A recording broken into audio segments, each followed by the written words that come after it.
बिस्मिल्लाहिर्रहमानिर्रहीम।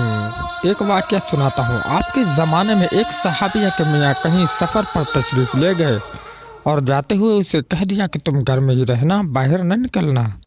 अल्लाह की शान कि उस औरत के वालिद बीमार हो गए, तो इसने आपकी खिदमत पे पैगाम भेजा और दरियाफ़्त किया कि मेरे मियाँ ने मुझे ये हुक्म दिया है, लेकिन मेरे वालिद अचानक बीमार हो गए हैं।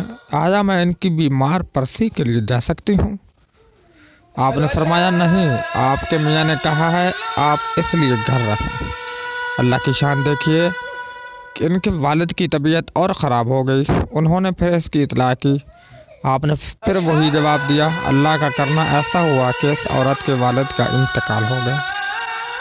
अब आखिरी घड़ियों में बाप का चेहरा देखना है, लिहाजा आपको इतला दी गई और मसला पूछा गया तो आपने फरमाया नहीं, आपके मियाँ ने कहा है आप घर से ना निकलो और सब्र कर लो। अंदाज़ा लगाइए कि इस औरत के दिल पर क्या गुजरी होगी।